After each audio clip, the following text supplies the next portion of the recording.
Welcome back. Okay, so now we're in chapter 7, which is mastering inheritance and composition. This is chapter 7 in the book, The Object Oriented Thought Process. As I mentioned before, it's a great book. I really consider buying it. In this chapter, we will focus on when is the best time to use inheritance and composition. Although both concepts are mechanisms for reuse, apparently one reuse, just kidding, reuse, there has been an interesting debate around why not to use inheritance. Just like everything else, many people agree with it and many people disagree with it. We will be getting a deeper look at the reasons behind the debates in this chapter.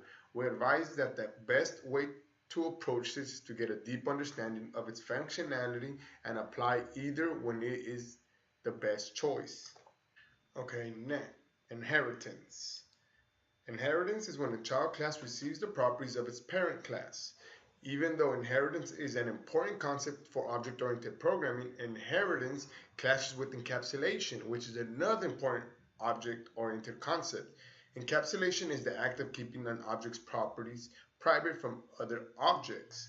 One of the main problems with inheritance is that if the superclass's properties are ever changed, it will cause a ripple effect to all of its subclasses. It is very important to make sure that if a class inherits from a superclass, that the superclass is a relationship with the subclass. For what it's worth, if a superclass changes its properties and the change does not make sense on the subclass and superclass did not have an is relationship. So I guess this basically confirms that if a dog is a mammal, regardless of what changes you make to the mammal class, it would make sense on the dog class. But if, for instance, you would inherit mammal to a fish class, and the changes for the mammal class make the fish class break, then that fish class was never really a mammal, was it? Okay, so generalization and specialization. Generalization and specialization is the act of abstracting a class and separating it into multiple classes by functionality. For example, consider the class of bird. Implementing a method of fly would be fine if all the subclasses were actual birds that flew or that could fly. Okay, so next is generalization and specialization. The act of abstracting a class and separating it to multiple classes by functionality. For example, consider the class of birds. Implementing a method of fly would only be fine if all the subclasses were actual birds that could fly. It would not make sense to have a penguin class with a method of fly since penguins do not fly. The proper way to implement this is to have a bird class which extends the classes flying birds and non-flying birds. Extending either of those classes would all depend on whether that new bird has the ability to fly. So take that chart for example. A penguin cannot fly, so it would extend the non-flying bird, which ultimately extends bird because it is a bird. So penguin is a non-flying bird, which is a bird. And eagle is a flying bird, which ultimately eagle is a bird. Decision making. In theory, factoring out as much commonalities as possible is great. However, generalization and specialization can make a small system very complex. It is important to have a nice balancing act, especially when we're thinking ambitiously about a project. In reality, if we sell cars, will we ever need a submarine class or an object in our system? Probably not, right? So, it's important to note that this is the kind of thing where we overthink all the possibilities in our projects.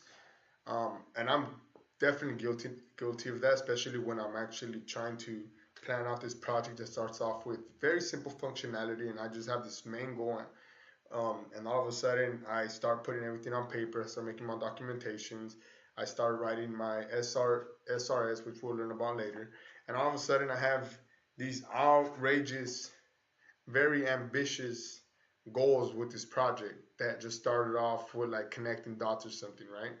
So this is actually an important thing because we do, or at least I do sometimes tend to think very ambitiously, and all of a sudden I have a very big project that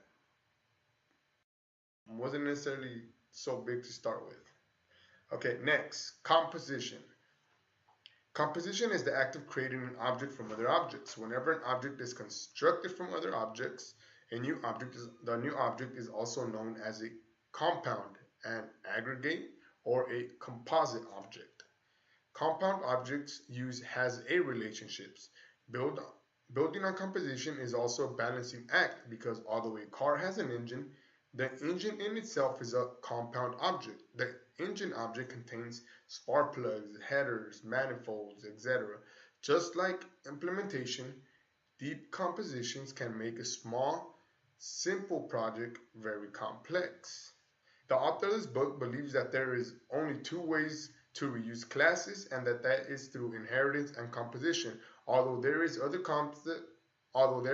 concepts such as aggregation and association, the author believes aggregation and association are types of composition. In chapter 9 we will be covering in deeper detail aggregation and association. So that is it for this chapter.